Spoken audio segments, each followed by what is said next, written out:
In today's video, I'm going to show you how to replace the bell crank on a 3rd generation 4Runner e-brake. We have to jack up the rear of the car and take off the rear wheels. It's jacked up and the tire's removed. We want to get this drum off. Might take a hammer. I'll get back to you and let you know how hard it is to get off. I finally got the drum off.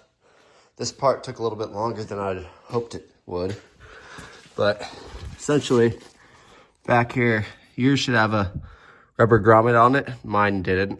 Must have came off at some point. But inside of there, if you can see, hopefully, you're going to turn that dial. On the passenger side, it's down. Or the driver's side, it's going to be, you're turning that dial down. And it's going to loosen up these shoes just enough so you can pull the drum off. I'll get back to you and let you know if it's the same on the passenger side or if it's the opposite because it's inverted. Now that the drum is removed, we can go ahead and disconnect this parking brake cable. There's this little cotter pin, and once we pull that out, we can just hammer this little pin out, and this whole thing right here will come off from the bell crank. I think the reason mine doesn't work is that this is seized and on the inside is seized just from being rusty. As you can tell, the dust shield is pretty much rusted off, but it hasn't actually affected the brake itself. That part isn't rusted off on the inside. So besides that one little rubber boot I need to get replaced back there in that little oval hole, they should be fine. If something else happens, I'll replace the whole back to the brake, but I don't think it's worth it right now. Just going to use a pair of needle nose pliers and work this out. Take a hammer and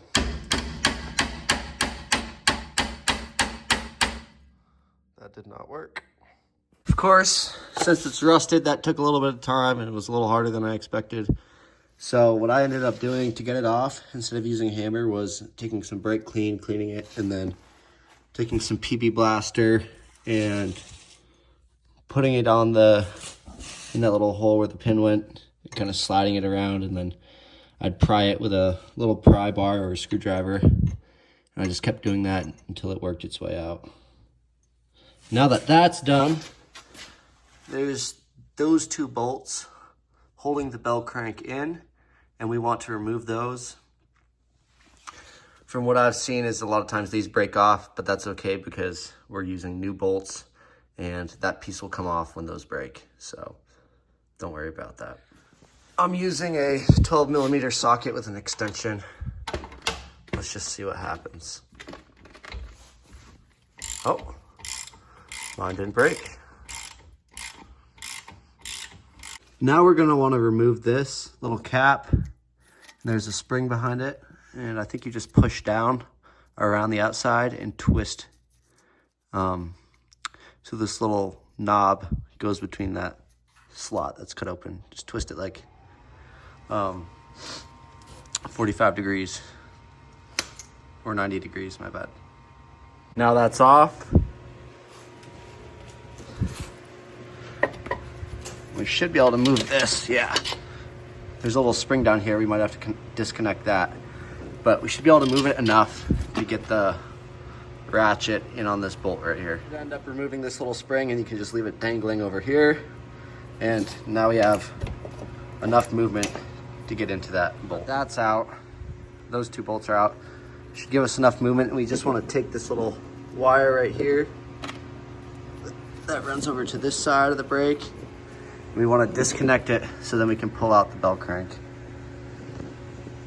If yours is all rusted like mine is, get that to focus, I'd go ahead and either replace it or use a wire brush and try to knock as much rust off as you can. Now we can take off this whole assembly. We'll have to remove these 2 little springs on there, but you should be able to do that by hand. It's time to start assembling the new one. These are labeled left and right. While we're talking about the new ones, I might as well go ahead and say it's probably worth buying these off Rock Auto. They were about half the price, which was 40 bucks. They wanted 80 at the parts store close to me, so I would definitely check Rock Auto's prices before. They're both Dorman, same exact part number, so I'd recommend doing that. But anyway, now that we have the left side, we want to go ahead and get all of our parts. We need this. We're pretty much just going to look at the old one as a diagram reference and put this one together exactly the same way. It comes with these little plastic looking washers, and that's going to go right here and on the other side between this piece. In the small instructions it did give you, it said to lube all the moving parts. So I'm going to put some of this provided grease on either side of these little shims for both sides. That's in the same exact way as the one you took out. You go get this little clip that came in the kit, and it goes on the end of this pin. So you get that like that. Take some pliers and just bend one of the corners.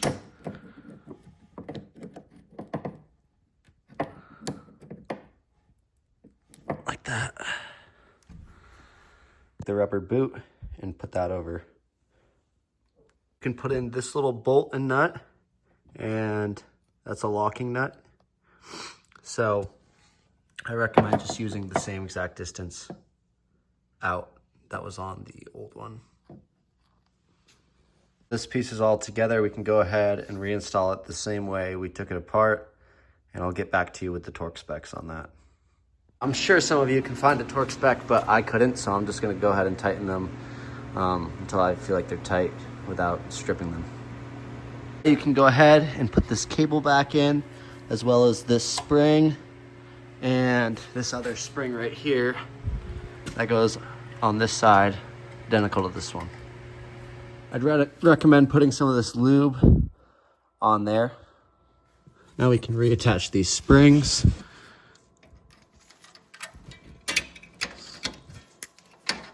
And there's one that goes on the other side. It doesn't come with one of these shims that goes over this between this cable. So I'm gonna reuse this one and just make sure to put some lube on it. Put the pin in right there. And I might just put a little bit of lube on this as well. Now that that pin is in,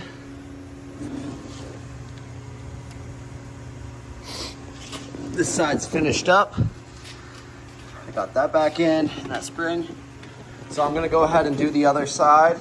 It's gonna be the same exact process. I'll let you know which way we're gonna turn this little pin to either loosen or tighten the shoes. It might be the opposite, it might be the same way. I'll get back to you and let you know. Besides that, it's exactly the same. And then after that's all said and done, I'm gonna wait to put the drum back on and just make sure the cable and the belt crank on both sides move smoothly. I forgot to record it, but the passenger side is exactly the same as the driver's side, and you want to turn that crank downwards to loosen the shoes and pull off the drum. And also I forgot to film putting the drum back on, and when you do that, you pretty much just want to slip it over exactly how it was and slowly tighten that crank. So tighten that little dial up until the shoe is rubbing on the drum just slightly so you hear it, but it's not stopping the drum from moving. And then you're all set to go, and I hope you enjoyed this video. Thanks for watching.